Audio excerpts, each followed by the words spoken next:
just started calling her cell phone, the house phone, and I wasn't getting any answers, and I was getting crazy. Were you planning to do this? Were you thinking about this maybe last night, last week? Last night. Last night? Mm-hmm. So what do you see on the camera when you check it? It's all cockeyed, so I'm like, who the fuck's that in my house, you know? Have you watched any of these videos? No, that's why I heard that screaming. It all began in the early morning of August 16th, 2019, when the Logan County Sheriff's Office received reports of a stabbing incident in residential DeGraff, Ohio. In what seemed like a nightmare, a family was awakened by frantic knocks and screams for help when 36-year-old Crystal Caudill ran to the nearest neighbor after being viciously attacked. Emergency services were immediately called. Unsure of what had actually unfolded, since the victim appeared to be bleeding all over her body, Crystal replied that her 16-year-old son, Bryson, had attacked her. Shortly after, officers and paramedics were dispatched to the horrific scene. However, it was already too late. The victim was pronounced dead as her injuries proved too severe. The entire street was closed off, and once law enforcement entered the residence where the stabbing took place, they were shocked to find it not only covered in blood, but that the perpetrator, the victim's own son, was already long gone, leaving the murder weapons at the scene. Approximately 7 hours after the attack, while officers were still actively searching for Bryson, detectives contacted his biological father, Todd Caudill, who had shocking details to share. Before the interview began, he was informed that his wife had tragically died from her injuries. Todd, Lieutenant Caudill, Sheriff's Office. I'm so sorry. I just can't wrap it around my head right now.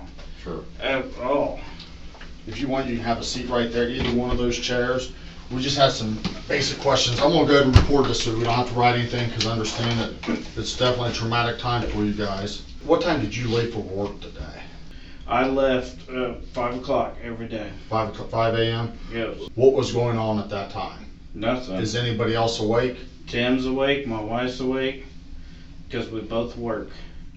So last night when you guys were get home in the evening, was there any fights between Bryce and your wife? No, I got cams everywhere, and I pulled it up. I gave him supper. I brought home supper because they ate in town, and that's why I was looking at the cam, because she didn't text either me or Tim. Okay. Does she usually text in the morning? Yeah. That was a text this morning. Yeah.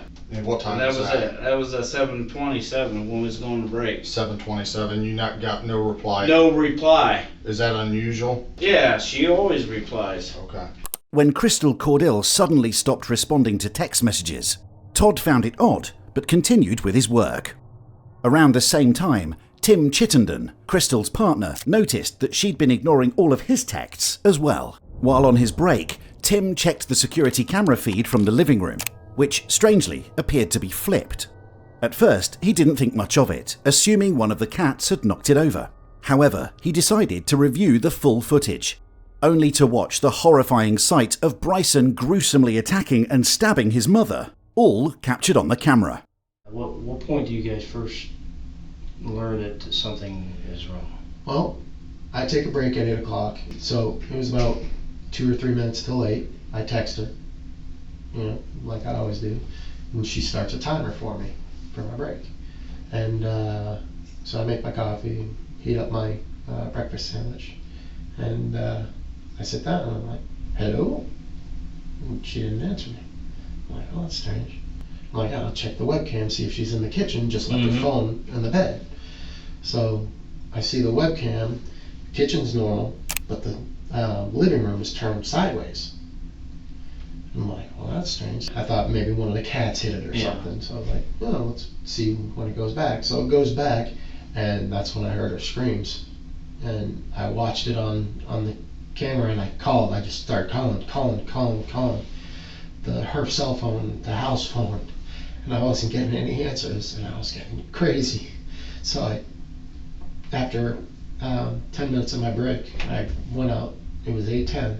I went out, talked to Todd. I'm like, Todd, something's up, something's wrong. So right here, it's like, I see him. He gets ready for school. Can I sit down? I see him get ready for school. I make sure he's always up, Mm-hmm. or I'll text him. It recorded me because I gave him supper when I walked in the door, and he came to me. I gave him supper right there, and then I went upstairs. It records everything. Do you have any guns in the house? No, Did you guys recently get your CCW permits? no, Have you watched any of these videos? no. That's why I heard that screaming. During the interviews with both Todd Caudill and Tim Chittenden, Bryson was still on the run. Surprisingly, however, approximately 10 hours after the attack, and dozens of miles from the crime scene, he turned himself in after asking a homeowner to make the call for him. Shortly after the 911 call, Brycen Caudill was arrested and taken to the Logan County Sheriff's Office for further questioning. Well, I'm Doug Mitchell.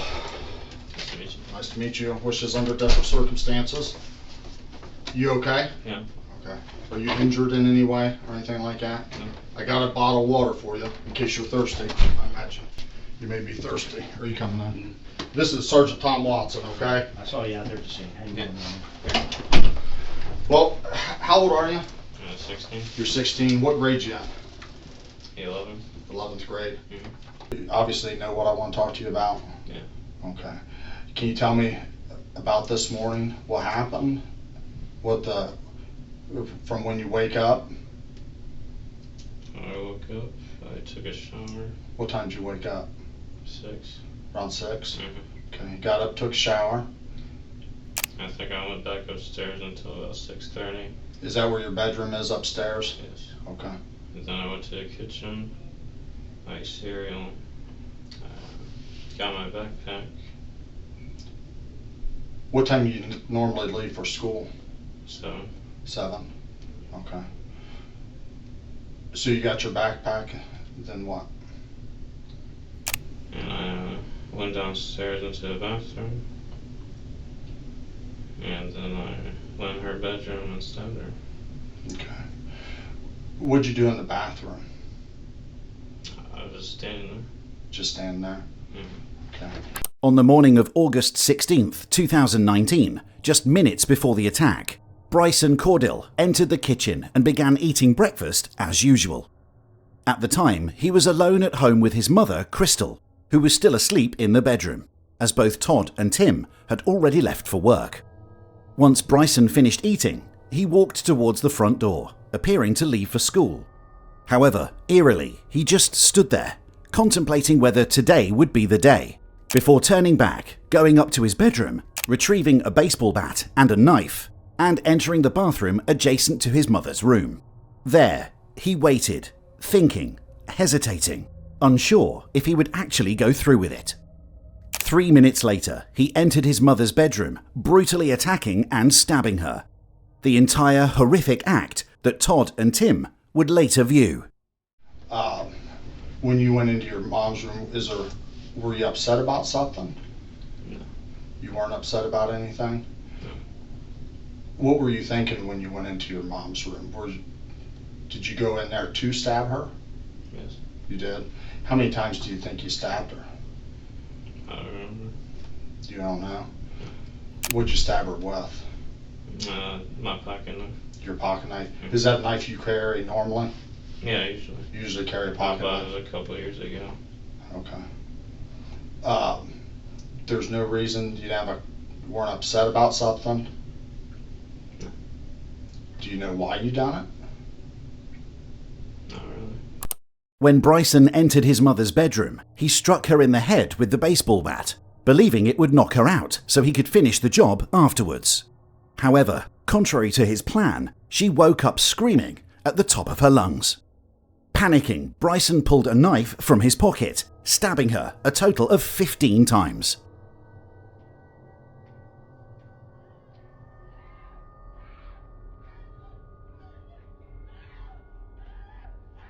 The attack continued into the living room before Crystal managed to escape and run to a neighbor's house, where she would ultimately succumb to her injuries.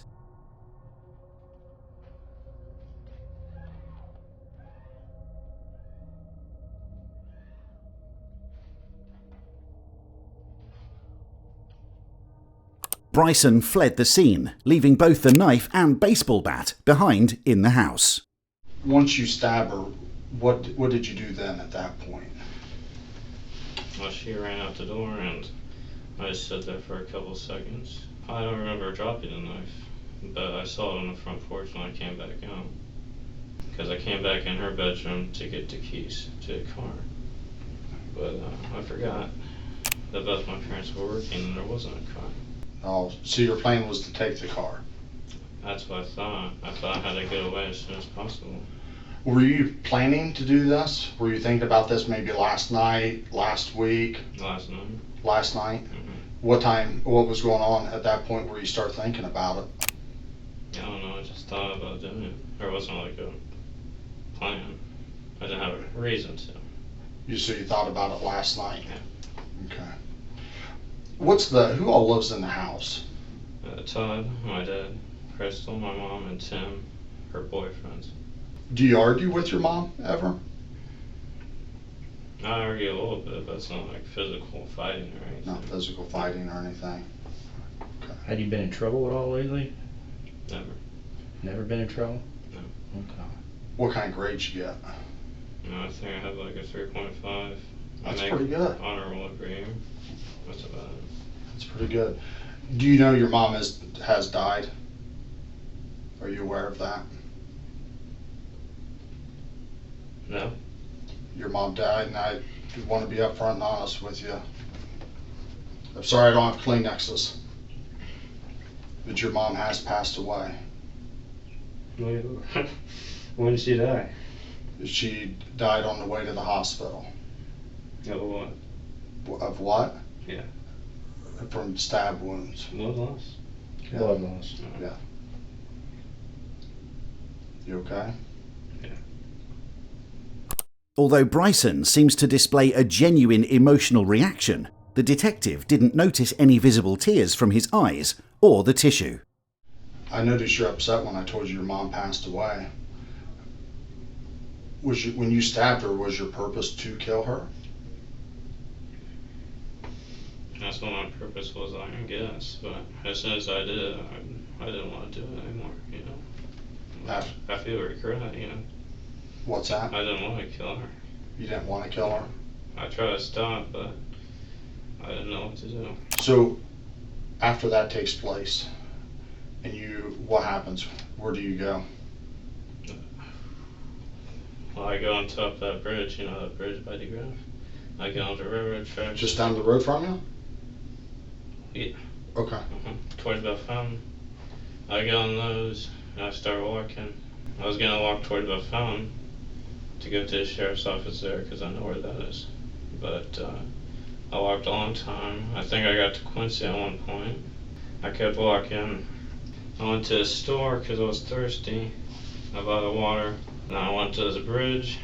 And I went to that guy. I knocked on 2 houses before this, and no one answered. And then I found that guy on his lawn. So he says, "I'm gonna call the police." Following the murder, Bryson fled the scene with the initial intention to escape. However, realizing it was impossible, since he was on foot and didn't have any money, he eventually decided to turn himself in. Miles from his house, in a remote area, he asked someone to call 911 for him, since he threw his phone away earlier to avoid being tracked. He was cooperative during his arrest. While you're sitting there eating the cereal, are you debating on whether you're going to do it, or are you just thinking, Yeah. I mean, that's why I stood in the bathroom so I didn't really want to do it, but... okay. Last night when you were thinking about this, were you thinking about killing her? Yeah. Okay. And you say you haven't been in trouble, and you got pretty good grades at school, huh? Mhm. So, and you haven't been in trouble recently. So, help us understand, how did you get to that thought process that you were thinking about, hurting your mom? I don't really know. Why didn't you think about hurting her dad? Or Tim? I mean, I'm curious on why mom. What? She was the only person there. She was the only person there? Yeah. Have you ever thought about it before? Well, I've had like scenarios, like you create scenarios for like what happens if an earthquake happens, like supplies you get, I was like, what happens if I kill my parents? Well, what would happen? You know. Mm-hmm. But it wasn't like a serious thing. But then yesterday, I seriously thought about it. Bryson, you seem like you're holding stuff back. What you mean? I'm lying? No, not that you're lying. I don't think you're lying. I feel like you're. I feel like there's stuff has been bothering you. There's stuff is bottled up in you. The family dynamic played a major role in Bryson's reasoning for the murder, as he claimed that his living conditions, particularly his relationship with his mother, eventually caused him to snap, leading to the brutal killing that school day morning. Bryson explained that while the living arrangements might have seemed unusual, with Todd still married to Crystal and living in the same home, despite her new partner Tim having also lived there for several years, his resentment was directed primarily at his mother. So back to your feelings. Why don't you care for have the feelings for mom and dad? What has happened to make it where you feel that way? No. I just don't feel like they're very close to me. They yell at me a lot. They used to like push me around when I was like little, you know, just like scream at me. Has anything happened recently that your mom has done that pissed you off, or your dad? Well, she said I couldn't take. She's trying to change my schedule at school. I'm taking this media arts class, and she said I can't take that, and I had to take this other study hall instead because she says I don't get my work done. Is there anything else that's pissed you off recently? Has anybody done something where, you actually get pissed off, like, hey, this sucks? I don't really get mad at all. You don't get mad? No. After you first stabbed her, were you angry, scared, anything? What was your scared? Yeah. What were you scared of? Her dying. I didn't want that to happen. You didn't want her to die? No. Yeah, I didn't like her, but she didn't deserve to die. Why didn't you like her? No, she's always yelling at me and stuff. You know, I didn't think she was the best mother, but at least she tried. Ugh. It's all right, bud. Let it out. All right. What'd she yell at you about? What's a normal week? What's she getting on your ass for? Everything. Name something. Name some stuff. This is pretty tough enough. I don't know. Because it sounds like you're a good kid. Yeah. You get decent good grades. Your dad said your attendance is through the roof, said he loves going to school. What does she have to yell at you about? I don't really know. She's just like, overall, she's always nagging and yelling. She's always yelling. That's all she does. She can't speak normally or anything. Throughout the interrogation, Bryson paints the picture of an overly controlling parent. He claimed that Crystal wouldn't allow him to get a driver's license and forbade him from visiting friends, except during holidays to play basketball. And even then, he was required to keep his phone's location turned on and respond to texts immediately. He also stated that they frequently argued, particularly over which classes he would pick for school. According to him, Crystal disliked the classes he picked and even went so far as to visit the school in an attempt to change his schedule for him. Bryson suggested that a similar disagreement was the ultimate tipping point. The day before the murder, he said he got into an argument with his mother because she didn't want him to take a media arts class, saying that it was only for idiots. He further claimed that the entire family structure was dysfunctional, saying that everyone kept to themselves and that nobody really mattered to him. Interestingly, during his initial police interview, Todd Caudill, Bryson's father, gave some insights into the family dynamics, directly contradicting Bryson's claims. When's the last time you talked to your son? Last night. Last night? When I gave him supper. Do you have any idea that what could have caused this to happen? No, that's what I'm saying. It surprised me, you know? It's a total shite. There's no... Yeah, I'm shocked. Even like a minor argument that's been No. recently going on or anything like that. When you guys were in Tennessee, was there anything that happened? No, Nothing. that's what I'm saying. Have you been arguing with your wife at all? No. That maybe has Tim been in any arguments? So, we just went on a vacation. We came back Tuesday. He went to work Wednesday. I had the day off. Bryson went to school. Fine. Said tomorrow we're just messing around. He needed some few things. We all went to town, ate at McDonald's, got some more school supplies that he had a list of. I said, you got everything? He's like, yeah, I'm fine. I said, okay, we're going home. Got home at 9, went to bed. Has he ever had any mental issues? Had to see a psychiatrist on No. any medications? No. Does he? What type of grades does he get? A, B's. He don't like missing school. It don't make He does no not sense. like to miss school. Yeah. Okay. In a later interview, Todd shared that while Crystal did have a short temper, it was allegedly Bryson who started most of the arguments. According to Todd, Bryson would frequently make fun of Crystal. For example, criticizing her taste in books because she didn't enjoy the classics like he did. These comments often escalated into arguments, one of which even turned physical when Bryson attacked his mother. Todd noticed that although Crystal was constantly under stress, Bryson showed little regard for her privacy, often bursting into her room without knocking, even though she was often only wearing her underwear.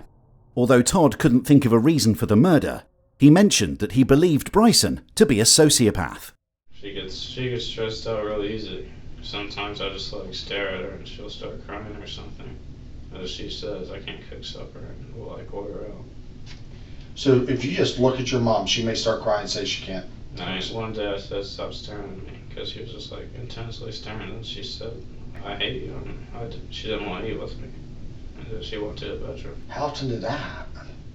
Hell on. But A lot? the next day we just act like nothing happened, you know, it kind of resets. I want you to be totally honest with me. You're not going to shock me. You're not going to upset me. What made you snap? I was just sick of doing the same thing every day, you know. Sick of doing the same thing. Go to school, go home, do the same thing. Well, the day before you go the first day of school. So I think there's something, I honestly think there's something that makes Bryson snap. I think there's something in your life, something has happened to make you say, I'm stabbing her. I think right now, I think you do regret what happened. You told me. And I believe you. I think you're an honest dude. You told me I didn't want her to die. You said well, after the first stab, you started regretting, but you just keep going. Mm-hmm. What makes you snap to do that first stab? No, just like stress in my life. I couldn't get my driver's license, didn't have a job. What was I gonna say? I didn't think I could just like sit there for 2 more years and wait till I turned 18 to do what I want. I guess I was just sick of being there. I wanted to get out of there. I just wanted to live a different life. I mean, this is better than that. So, this is being in jail is better than living there? Yeah. You think that's is that one of your thoughts? That even jail's better than living in this house? Basically. What makes that house so damn bad? No, it's just the same thing every day. What would have made your family better? I don't know, I think. What's a model family? If I say, Bryson, write down what your school subject is, what's your family that Bryson would be happier in hell to live in? Well, nuclear life, husband, wife, 2 kids, boy and girl. I mean, I wish I had a sibling, sure. But, you know, they want their kids to go and do stuff, you know. Would you have done this if it was just your mom and Tim in there? Definitely not, no. Why? If I can kill one person, I'm not going to try to kill 2. I mean, Tim's pretty strong, too. I think he used to work at like a steel mill. He's a pretty big guy. If you were able to kill your dad and Tim, would you have? No. Why? What do you mean? If they're like... If you had a shotgun, so it's not 3 against 1, really, would you have killed everybody? No. You wouldn't have? What made you focus on mom? She was the only one there. I already thought about it. I was like, I'm just gonna do it now. Bryson's reasoning for targeting only his mother may have seemed logical in his twisted mind, but shockingly, later police reports contradicted his story. hinting at something far more gruesome that he had initially planned. On August 18, 2019, 2 days after the murder, detectives received a call from Todd Caudill, who had discovered a disturbing piece of paper in Bryson's bedroom. The note outlined a chilling plan, not only to kill Crystal, but also to wait for Tim and Todd to return home from work, to also murder them before taking the car and escaping. Although Bryson appeared relatively open during his interrogation, this plan stood in stark contrast to the story he had shared with detectives. So what was the straw that broke the camel's back? What made you snap? No, I just thought about it yesterday and I said I'm sick of it. But what made you think? What was the thing that said, I'm sick of this shit. I'm done with it. This is what I'm doing. Friday's the day. This is what I'm doing. What brought you to that point? What was something said to you, done to you? What was the straw that broke the camel's back? I guess you could say it's because I didn't get to take that media arts class, so I was kind of mad about that, but I wouldn't say it was this strong. I mean, that's not a very good reason. I mean, yeah, it is. It kind of just all built up over time. So everything is built up over time and not getting to take the media arts class. Yeah, that whole thing kind of pushed you. That's the straw that broke the camel's back. Yeah, that's what you mean, sure. If you've gotten pushed this far to this point where you essentially snap, if something was happening, or if your mom was doing something to you, why would you not want to tell me? Because you wouldn't be the only person that this has ever happened to. You may handle it differently than what other people has, but you're not the first person something may have happened to. I think something's happened to you that has pushed you over the point of no return. It doesn't matter if it did. I can't get help at this point. I'm already in prison. You can get help. Wow. Because the thing is, you have struggled this time since something happened. Maybe it's happened multiple times. You have struggled this long, and look what happened today. You're still gonna, if you're holding that in, you're still gonna struggle tomorrow, the next day. Even though she's gone, the next day after that, next year, you're still gonna be struggling until we get this out. You tell me if you're a judge, and I tell you Bryson has been being abused since this time, repeatedly, over and over and over. Bryson finally hit his limit on August 16th, and he hit his mom with a bat and stabbed her. How does that sound compared to Bryce wasn't allowed to go out? He just had to stay home. His parents were controlling. His mom was afraid he was going to get hurt. He had enough, and he decided to go hit her in the head with a baseball bat and stab her several times. Sure, it sounds different. But it sounds really different, man. It doesn't change anything. But you know what? That hurt's going to be inside you. Whatever caused you to get to this point, Bryson, that hurt's going to be inside you.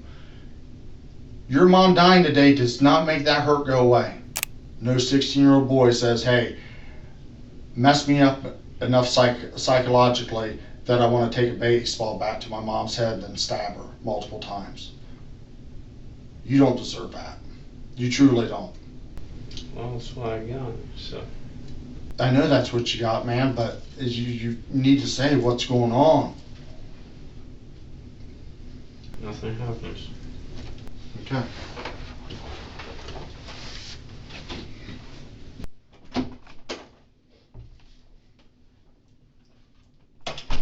Bryson maintained that his motive for the murder was the emotional abuse he endured due to his mother's overly controlling behaviour. He rejected any suggestions that he had been abused in other ways, explaining that he was only spanked as a child, and even then, only on rare occasions. Whether his perspective on the family dynamics was distorted in an attempt to justify the murder or actually reflected the truth, it was ultimately up to Bryson to decide if all of this was worth it. Today, the Logan County teen accused of stabbing his mom to death inside their home went before a judge. I'm Molly Koick. James and Cheryl are both off. News Center 7's Jenna Lawson has exclusive details about the case. She was the only reporter in the courtroom. Jenna. Molly, that's absolutely right. Today we got our first in-person look at Brycen Caudill. Having spent the weekend in juvenile detention, the big decision today was whether a judge would keep him there or not. During the trial, Brycen Caudill was charged as an adult due to the severity of the crime. Although questions were raised about his mental health during the interrogation, experts ultimately determined that he was fit to stand trial. Subsequently, he entered a plea deal admitting to the killing of his mother. On April 30th, 2020, Bryson was sentenced to 15 years to life for murder. He is currently serving his sentence at the Ross Correctional Institute. He will be eligible for parole in 2034 at the age of 31.